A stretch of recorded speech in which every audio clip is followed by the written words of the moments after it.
ابو ہریرہ اور حکیم بن حزام رضی اللہ عنہما کہتے ہیں رسول اللہ صلی اللہ علیہ وسلم نے فرمایا بہترین صدقہ وہ ہے جو بے پرواہی کے ساتھ دیا جائے، اور شروع کرو اس شخص سے جس کا نفقہ تم پہ واجب ہو۔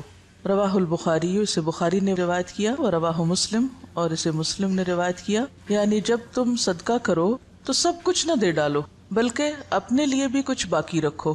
اور دوسرا معنی جیسے کہ یہاں ہوا ہے کہ جو بے پرواہی کے ساتھ دیا جائے، یعنی انسان جب دے تو پھر نیکی کر دریا میں ڈال، بھول جاؤ۔ ایسا نہیں کہ تم دینے کے بعد پیچھا کرنا شروع کر دو، لینے والے پر احسان جتاؤ یا اس کو اذیت دو۔ اور اسی طرح ابتدا اس سے کرو جو تمہارا قریبی ہو، یعنی جن کی کفالت تم پہ فرض ہے، اپنے بیوی بچوں سے، اپنے گھر والوں سے، اپنے رشتہ داروں سے۔ اب یہاں پر بہترین صدقہ نمبر 1 اس شخص کا صدقہ جو دل کے اطمینان کے ساتھ خرچ کرے، دے کے بھول جائے، لینے والے کو دکھ نہ دے۔ اس کو کیوں بہترین صدقہ قرار دیا گیا؟ اس کو اچھا صدقہ کیوں کہا گیا کہ یہ اچھا صدقہ ہے؟ بہترین صدقہ وہ ہے کہ جب آپ دیں تو دینے کے بعد آپ خود محتاج نہ ہو جائیں۔ قرآن پاک میں اس کے بارے میں ایک آیت آتی ہے وَلَا تَجْعَلْ يَدَكَ مَغْلُولَةً إِلَىٰ عُنُقِكَ وَلَا تَبْسُطْهَا كُلَّ الْبَسْطِ فَتَقْعُدَ مَلُومًا مَحْسُورًا۔ اسے روکا گیا ہے، سب کچھ دے ڈالنے سے روکا گیا ہے۔ کیوں؟ فَتَقْعُدَ مَلُومًا مَحْسُورًا، ورنہ تم خود عاجز، محتاج، درماندے، ملامت زدہ ہو کے بیٹھ جاؤ گے، خود لوگوں کے آگے ہاتھ پھیلانے لگو گے۔ اور بہترین صدقہ کون سا ہے؟ جو تم سب سے پہلے اپنے گھر والوں کے اوپر خرچ کرتے ہو۔ اب گھر والوں پہ خرچ کرنا فرض ہے، تو فرض کی ادائیگی پر اجر بھی زیادہ ہے۔ جب آپ باہر دینے لگے تو پہلے دیکھ لیں کہ گھر والوں کے پاس ہے یا نہیں۔ کچھ چیزیں ہیں جو عام حالات کے لیے ہیں اور کچھ ہیں جو خاص حالات کے لیے ہوتی ہیں۔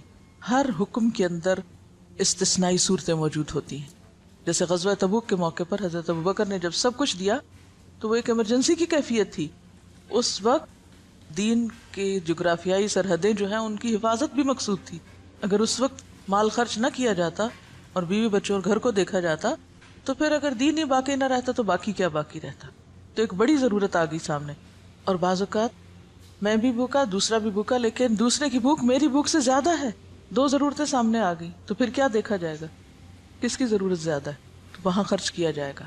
حضرت ابو مسعود رضی اللہ عنہ کہتے ہیں رسول اللہ صلی اللہ علیہ وسلم نے فرمایا کہ مسلمان جب اپنے اہل و عیال پہ خرچ کرتا ہے اور اس سے ثواب کی توقع رکھتا ہے تو یہ بھی اس کے لیے صدقہ ہی شمار ہوتا ہے۔ کتنی خوبصورت بات، کتنا خوبصورت ہے یہ دین۔ آپ اپنے فرائض ادا کریں لیکن احسان جتا کے نہیں۔ اپنے گھر والوں کو دے رہے ہیں لیکن ان پہ بھی احسان نہیں۔ بہت سے والدین کو دیکھا گیا کہ وہ بچوں کی تعلیم پہ اگر خرچ کرتے ہیں تو جینا حرام کر دیتے ہیں ان کا، تم پہ اتنا اتنا اتنا خرچ کر چکے ہیں۔ ایون اپنی اولاد کے ساتھ یا بیوی کے ساتھ بھی احسان کریں تو جتانا نہیں چاہیے۔ اور دوسری بات یہ ہے کہ اگر بچوں پر بھی آپ خرچ کرتے ہیں، اور خاص طور پر اگر ماں خرچ کرتی، کیونکہ باپ پر تو فرض ہے ہی، اس کو تو فرض ادا کرنے کا اجر ملے گا، لیکن اگر ماں محنت کر کے بچوں کو پال رہی ہے تو اس کے لیے دگنا اجر ہے، صدقے کا بھی اور قرابت داری کے حق کا بھی۔ اصل چیز کیا ہے پھر اجر کے اضافے میں؟ اصل بنیاد کس چیز کی ہے؟ نیت کی۔ آپ کوئی کام کیوں کر رہے ہیں؟ حضرت ابو ہریرہ کہتے ہیں کہ رسول اللہ صلی اللہ علیہ وسلم نے فرمایا کہ 1 دینار وہ ہے جو تو خدا کی راہ میں خرچ کرے، 1 دینار وہ ہے جس کو تو غلام آزاد کرنے میں خرچ کرے، 1 دینار وہ ہے جس کو تو مسکین پر صدقہ کرے، 1 دینار وہ ہے جس کو تو اپنے اہل پر خرچ کرے۔ ان سب میں اپنے اعتبار سے سب سے بڑا دینار وہ ہے جس کو تو اپنے گھر والوں پہ خرچ کرے۔ آپ سب کو ایک وعدہ کرنا ہوگا مجھ سے، سب بیٹوں والی مائیں اپنے بیٹوں کو یہ حدیث لفظ لفظ پڑھائیں گی۔ سب ساسیں جو اس وقت ساس بن چکی ہیں خاص طور پر بیٹوں کو یہ حدیث سنائیں گی۔ یہ قرض ہے آپ پر۔ آپ کو پتہ ہے بہت سے جھگڑے کہاں سے شروع ہوتے ہیں؟ کہاں سے شروع ہوتے ہیں؟ جب مرد حضرات اپنی ذمہ داری نہیں پوری کرتے۔ کیوں نہیں کرتے؟ اس کے کئی اسباب ہو سکتے ہیں۔ اس میں ایک سبب یہ ہوتا ہے کہ بیٹا کرنا چاہتا ہے، ماں نہیں کرنے دیتی، کہتے سب کچھ بیوی کو ہی دے ڈالو گے، سب کچھ بچوں پہ خرچ کر ڈالو گے۔ ٹھیک ہے، اس میں اعتدال چاہیے، سب کچھ بچوں اور بیوی کے لیے نہیں، لیکن ان کی ذمہ داری پوری کرنا۔ اگر مائیں یہ تعلیم اپنے بچوں کو دیں گی اور بچے آگے اپنی بیویوں کا اور بچوں کا خیال کریں گے، ان کا دھیان رکھیں گے، تو اس سے فائدہ کیا ہوگا؟ گھر میں خوشی ہوگی، گھر میں سکون ہوگا، تو آپ سب کام اچھے سے کر سکیں گے۔ اور دوسری بات یہ ہے کہ جب اپنے گھر والوں کو چھوڑ کے دوسروں کو دیا جاتا ہے، اس سے کیا ہوتا ہے نقصان؟ جو لے کے جاتے ہیں ان کے لیے دلوں میں نفرت اور عداوت پیدا ہوتی۔ مائیں یہ تو بیٹوں کو ضرور سکھاتی، دیکھو بہن ہے تمہاری، اس کو بھی دینا ہے، یہ بھانجے ہیں، یہ بھتیجے ہیں، یہ فلاں ہے، یہ فلاں ہے، سب کو دینا. نہیں سکھاتے تو کیا نہیں سکھاتے؟ بیوی کو بھی دینا. بیوی کا اگر وہ شوہر دل جیتیں گے تو کس کو فائدہ ہوگا؟ بالکل مدر ان لا کو ہی فائدہ ہوگا. لیکن اس کا یہ مطلب نہیں کہ بیویاں پھر واحد وارث بننا چاہیں سارے مال کی. دیکھیے مرد حضرات عام طور پر ان معاملات میں بیوی پہ بہت انحصار کرتے ہیں. وہ کہتے ہیں جدھر تم چاہو دے دو. اکثریت کو میں نے یہ دیکھا ہے، جو چاہو کرو. اب عورت کے ہاتھ میں ایک چیز آ گئی، اب ایک اور آزمائش، ہر نعمت آزمائش. اب اس پہ کیا فرض عائد ہوتا ہے کہ وہ سارا کچھ چھپا کے اپنے پاس ہی نہ رکھ لے. پھر اگین جب بہو پہ بات آتی ہے تو بہو اور بیٹی کے یا نند بھاوج کے آپس میں تعلقات کیوں خراب ہوتے ہیں؟ مثلا شوہر نے کچھ دیا، بہن کو نہیں دکھانا، چھپانا ہے. ساس سے بھی چھپانا ہے، اس سے بھی چھپانا ہے، اس سے بھی چھپانا ہے. اس کے کوئی وجوہات ہو سکتے ہیں، لیکن ان مسائل کو کم کرنے کے لیے اصل جو چیز چاہیے وہ دلوں کا بڑا ہونا ہے. جو لے جاتا ہے لے جائے، میرا حصہ کوئی بھی نہیں لے جا سکتا. میں نے انشور کرایا ہوا ہے، کوئی نہیں لے جا سکتا میرا. جو میرے حصے میں وہ آئے گا، اور اگر اللہ ہی نے نہیں لکھا میرے حصے میں، کسی کو دینے کی توفیق نہیں ہوگی، چاہے میں ٹکرے مار کے مروں، نہیں مل سکتا، لکھا ہی نہیں میری قسمت میں. تو اس لیے ان معاملات میں تھوڑی بے پرواہی کی بھی ضرورت، تھوڑی نہیں بلکہ بہت، دلوں کی وسعت کی بھی ضرورت ہے. شوہر رازق نہیں ہوتے، رازق کون ہے؟ اللہ. اگر وہ ہمیں دینے کی بجائے ماں کو دے رہے ہیں، بہن بھائیوں کو دے رہے ہیں، باہر کہیں دے رہے ہیں، تو اس پہ بہت جلنے کوڑنے کی ضرورت نہیں. جو آپ کا وہ آ جائے گا، جو اللہ نے آپ کے لیے لکھا ہے وہ کہیں سے بھی آئے گا. تو جب تک ہم بھروسہ اللہ کی ذات پہ نہیں کریں گے نا تو بات نہیں بنے. یاد رکھیے کوئی بھی اصلاح ہو نہیں سکتی جب تک کہ دو طرفہ، دونوں طرف سے دل نہ بڑا کیا جائے، دونوں فرائض ادا کرنے میں نہ لگ جائے. اگر دونوں حقوق مانگنے میں لگ گئے تو مسئلہ خراب ہوگا. تو یہاں پر آپ دیکھیے کہ خیر کے کاموں میں خرچ کرنے کا بھی اجر بتایا گیا، لیکن اس کے ساتھ ساتھ اہل و عیال پہ خرچ کرنا بھی باعث اجر و ثواب ہے. اور ذمہ داری میں نے آپ پہ امانت ڈال دی ہے، بیٹوں کو یہ حدیث سنانی ضرور ہے اپنی زبان سے. حضرت ثوبان کہتے ہیں کہ رسول اللہ صلی اللہ علیہ وسلم نے فرمایا کہ بہترین دینار جس کو آدمی خرچ کرتا ہے وہ دینار ہے جس کو وہ اپنے گھر والوں پہ خرچ کرتا ہے، اور وہ دینار جس کو وہ اپنے اس جانور پہ خرچ کرتا ہے جس کو پالا ہے اس نے اللہ کے راستے میں جانے کے لیے، اور وہ دینار جس کو وہ خرچ کرتا ہے اپنے دوستوں پر اللہ کے راستے میں. اسے مسلم نے روایت کیا. اب آپ دیکھیے کہ پھر سب سے پہلے گھر والوں کی بات ہے. گھر والوں کو مطمئن کرو، کیونکہ جب انسان گھر والوں کو مطمئن کر دیتا ہے نا تو وہ اس کے مددگار بن جاتے ہیں. جب وہ مددگار ہو جاتے ہیں تو ان سے بہتر مددگار پھر کوئی نہیں ہوتا. آپ کے لیے زندگی آسان ہو جاتی. اور آپ نے دیکھا ہوگا اکثر کہ اگر گھر کے اندر چخبخ ہے، گھر کے اندر کھینچا تانی ہے، تو آپ باہر کتنا بھی سکون کا وقت گزار کے آئیں، جب تک گھر میں سکون نہیں تو زندگی بیکار ہے. گھر میں سکون لینے سے نہیں دینے سے آتا ہے. آپ دینے والے بن جائیں، خدمت کرنے والے بن جائیں، محبت کرنے والے بن جائیں، دینے والے بن جائیں، تو آپ دیکھیں گے کہ بہت ساری خوشیاں جو آپ کروڑوں میں نہیں خرید سکتے وہ آپ کے حسن سلوک سے آپ کو ملنے لگیں گی، آپ کی بے نیازی سے آپ کو ملنے لگیں گی، آپ کے اللہ پہ توکل اور بھروسے کی وجہ سے آپ کی طرف پلٹیں گی.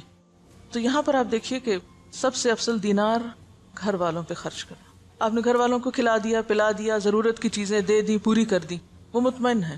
اب آپ نکلیے باہر جانے کے لیے سواری چاہیے، اور سواری اللہ کے دین کے لیے. آج کل کوئی دابہ یعنی کوئی جانور وغیرہ، جیسے گھوڑا گدھا تو نہیں ہوتا، لیکن گاڑیاں شاید گھوڑوں گدھوں سے بھی زیادہ خرچہ مانگتی ہیں. ہر تھوڑے دن کے بعد پیٹرول کی قیمت اوپر چلی جاتی. جب اوپر جاتی تو آپ سوچتے ہیں اوہ میرا فلاں اور فلاں وزٹ، اس کا کیا بنے گا. پہلا خیال یہ نہیں آتا گھر کے کاموں کا کیا، پہلا یہ آتا ہے اوہ اب تو شاید میں پڑھنے نہ جا سکوں، اب تو شاید میں فلاں جگہ درس پہ نہ جا سکوں، پیٹرول بہت مہنگا ہو گیا. اب یہ جو آپ صدقہ باہر ادھر ادھر کرتے رہتے ہیں، وہ صدقہ اپنے ہی گاڑی میں کریں، یا گاڑی کی مرمت. آپ کو پتا ہے کہ گاڑی کی مرمت بھی پھر ہزاروں مانگتی ہے، اسی گاڑی پہ لگائیں. اگر آپ کو کسی اور کو دینے کی نہیں بھی فرصت ملی تو جو گاڑی آپ اللہ کے راستے میں استعمال کر رہے ہیں وہ پیٹرول کھائے یا موبائل یا پھر مرمت، CNG واٹ ایور، وہ کیا ہے؟ فی سبیل اللہ، صدقہ ہے. گاڑی پر لگانا صدقہ ہے. اور اگر آپ صدقے کی نیت سے لگائیں گے کہ یا رب یہ سواری اللہ کے راستے میں مجھے دور دور لے جاتی ہے، تو بہترین صدقہ ہے. اور پھر اور بھی اچھا اگر اس گاڑی پہ آپ کچھ اور لوگوں کو بھی سوار کر لیں یا کسی کو دے دیں استعمال کے لیے. وَدِينَارٌ يُنْفِقُهُ عَلَىٰ أَصْحَابِهِ فِي سَبِيلِ اللَّهِ. اب جب آپ اللہ کے راستے میں نکلتے ہیں تو اکیلے کہاں نکلیں گے؟ اکیلے تو نہیں نکل سکتے، ساتھ ہوں گے نا ساتھی.